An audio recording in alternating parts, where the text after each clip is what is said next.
Mathématiques, leçon 12, classe de 5e, le parallélogramme, partie 2, les parallélogrammes particuliers.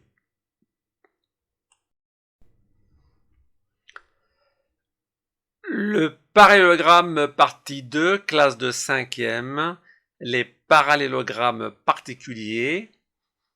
On verra le rectangle, le losange, le carré. Et nous verrons les propriétés en partant d'un parallélogramme et en partant d'un quadrilatère. Absolument, c'est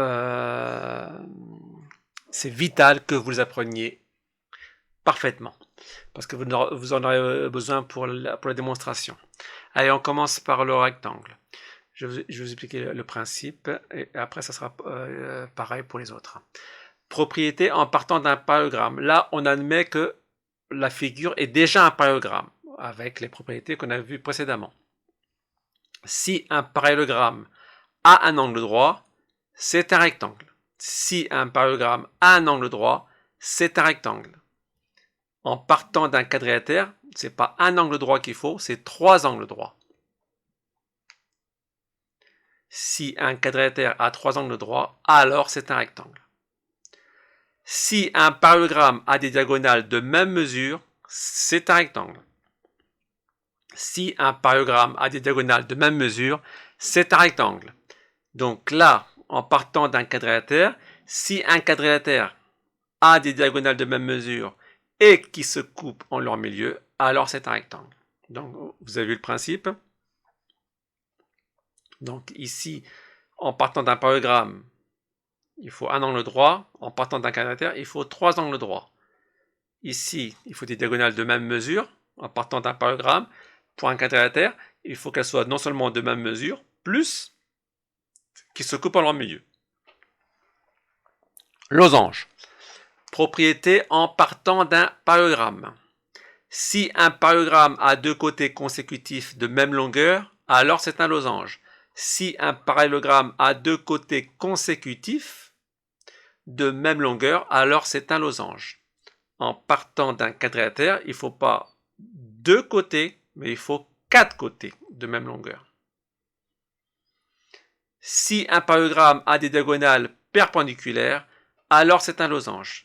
Si les diagonales ne sont pas perpendiculaires dans un parallélogramme, alors c'est un losange. En partant d'un quadrilatère, on reprend les diagonales perpendiculaires, mais on exige qu'elles se coupent à leur milieu pour dire que le quadrilatère est un losange. Donc là, quand il y a un plus, c'est qu'on reprend la propriété du parallélogramme, plus qui se coupent en leur milieu. Troisième parallélogramme particulier, le carré, propriété en partant d'un parallélogramme. Si un parallélogramme a un angle droit et deux côtés consécutifs de même longueur, alors c'est un carré. Si un parallélogramme a un angle droit et deux côtés consécutifs de même longueur, alors c'est un carré. En partant d'un quadrilatère, ce n'est pas un angle droit qu'il faut, c'est 3 angles droits plus deux côtés consécutifs de même longueur. Deuxième propriété, si un parallélogramme a un angle droit et des diagonales perpendiculaires, alors c'est un carré.